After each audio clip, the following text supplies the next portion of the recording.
안녕하세요. 잡시광입니다. 최근 한국 방산이 수주대박과 잭팟을 터뜨리는 대박 소식이 또다시 나와 주목되고 있습니다. 실제로 제2의 폴란드가 되겠다는 국가가 등장하면서 작년에 이어 올해도 한국은 대규모 수주 성과를 올리며 성장 가도에 올라탈 채비를 하고 있는 중인데요.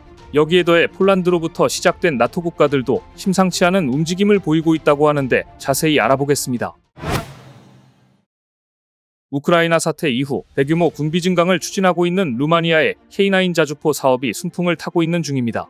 디펜스 루마니아에 따르면 조만간 한국이 루마니아의 육해공을 아우르는 패키지 D를 제안할 거라는 소식이 전해졌는데요. 실제로 앞서 방사청은 지난 6일 루마니아 현지에서 열린 2023 한 루마니아 방위산업협력회의에 참석해 국방협력을 진지하게 논의한 것으로 전해집니다. 이 자리에는 한국과 루마니아의 정부 고위 관계자 등 국방 분야에서 전문성을 인정받은 의사결정권자 120여 명이 대거 참석하면서 실질적인 대화가 오고 갔던 것으로 보입니다. 이번 행사가 루마니아의 적극적인 요청에 따라 열린 만큼 하나 에어로스페이스 등 한국 방산기업도 대거 참석해 루마니아의 무기 판매를 제안했습니다. 이날 전시된 무기들은 K9 자주포를 비롯해 레드백, K2, 수리온, 경공격 헬기 등으로 이번을 계기로 향후 어떤 무기체계들이 루마니아로 향할지 관심이 모아지고 있는데요. 그런데 최근 루마니아가 폴란드에 이어 K9 자주포 90문을 구매하기로 하는 등 새로운 수출기를 열었다는 초대형 소식이 전해졌습니다. 디펜스 루마니아에 따르면 니콜레스쿠 루마니아 차관은 앞서 열린 2023 한 루마니아 방산협력 컨퍼런스에서 K9 자주포 도입과 일부 부품을 루마니아 현지에서 생산하는 방안을 하나 에어로스페이스와 논의했습니다. 이에 따라 루마니아는 앞으로 2단계에 걸쳐 19억 2,300만 달러, 약 2조 5,200억 원 규모의 계약을 추진하기로 했는데요. 가장 먼저 K9 자주포 90문 가운데 54문이 먼저 루마니아에 인도될 예정으로 1단계 계약 규모는 약 1조 5,200억 원으로 추산됩니다.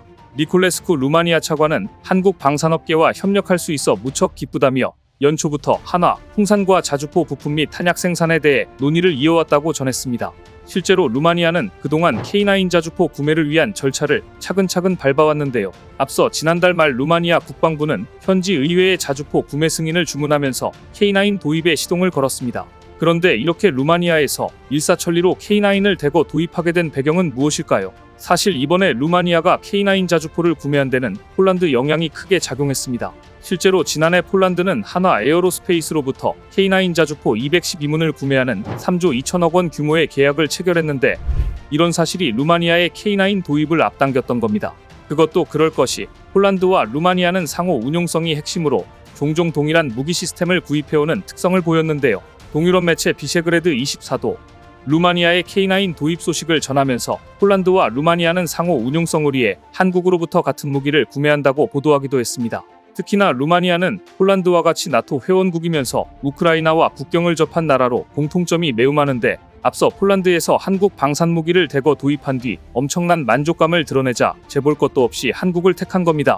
더구나 루마니아 정부는 러시아 침공에 대응하기 위해 역시 군 현대화 사업을 추진하고 있는 상황이라 타이밍도 맞아 떨어졌습니다. 루마니아는 작년에 2023년 국방 예산을 GDP의 2%에서 2.5%로 증액하겠다고 밝혔고 증액분을 군사장비 구입에 활용하는 데 이어 GDP 대비 국방 예산을 3%대로 늘리겠다는 의지를 내비쳤습니다.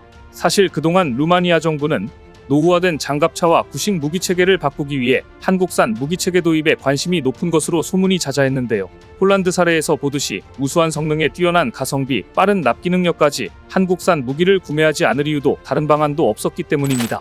특히나 우크라이나 전쟁으로 인해 유럽 내 무기 도입 수요가 급격하게 늘어난 것도 한국 방산이 지닌 빠른 납기 능력이라는 매력이 한층 더 부각됐다는 평가입니다. 실제로 최근 한 해외 군사 전문 채널인 비주얼 폴리틱은 자체 제작 영상을 만들어 한국 방산의 놀라운 역량에 대해 찬사를 보냈는데요. There are four main reasons for this. The first, of course, is the speed of delivery. But how is it possible for South Korean industry to have such fast delivery times? Well, this is basically possible thanks to the fact that this country is a huge industrial powerhouse that also has a very active military sector. 해당 채널은 한국산 무기가 전 세계에서 뜨거운 인기를 받고 있는 이유가 무엇인지 4가지 이유를 들어 분석했는데 특히나 빠른 납기 능력을 주된 원인으로 꼽았습니다. 비주얼 폴리틱은 한국산 무기가 사랑받는 결정적인 이유는 배송 속도라며 한국은 K2, K9을 구매한 폴란드에게 계약을 체결한 지 3개월도 안 돼서 첫 배송을 마쳤다고 감탄했습니다. 그러면서 이렇게 빠른 납기가 가능한 건 한국이 산업 강국이자 활발한 방산 부문을 보유하고 있기 때문이라며 한국은 자국 군대의 수요 때문에라도 무기를 생산하고 있는데 이것이 빠른 납기를 가능하게 했다고 전했습니다. 비주얼 폴리틱은 여기에 더해 한국은 세계에서 손꼽히는 반도체 생산국이라 군수물자에 필요한 자재를 쉽게 구할 수 있다며 이러한 점이 빠른 생산과 납기를 가능하게 한다고 평가했습니다. 그런데 최근 한국 방산의 스피드함을 이미 알고 있는 폴란드에서도 한국이 정말 이 정도였냐며 다시 한번 감탄하는 일이 있었다고 하는데요. 이는 바로 이달 3일에 공개된 한화 에어로스페이스에서 찍힌 사진 한 장 때문에 벌어진 일로 공개된 사진에는 K9PL의 조립이 폴란드가 예측했던 것보다 더 빠르게 진행되고 있다는 사실이 공개됐기 때문입니다. 앞서 한국에게 총 648문의 K9을 주문한 폴란드는 1단계 사업을 통해 올해 안으로 48문의 K9A1을 인도받아 우크라이나에 지원한 자국 내 무기 공백을 메울 전망입니다. 그리고 내후년인 2024년에는 2단계 사업을 통해 한국에서 제조된 600여 대의 K9PL 개량형이 연이어 도입될 예정으로 나머지 2026년 이후 물량은 폴란드 현지에서 자체 생산을 하는 식으로 이뤄집니다.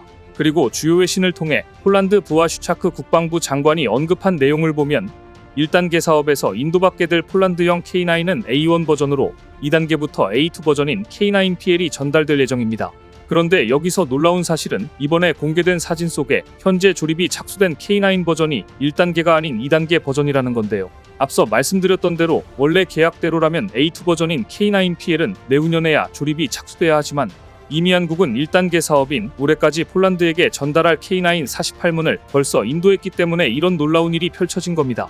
한국의 빠른 납기 속도를 어느 정도 인지하고 있는 폴란드조차 역대급 속도에 정말 놀랍다는 말밖에는 나오지 않는다는 반응이 나오고 있다는데요. 특히나 K9PL의 A2 버전의 경우 1단계인 A1 버전보다도 성능 개량이 대대적으로 이뤄진다는 점에서 폴란드에선 한국의 엄청난 기술, 속도, 추진력의 감탄사가 계속해서 나오고 있는 중이라고 합니다.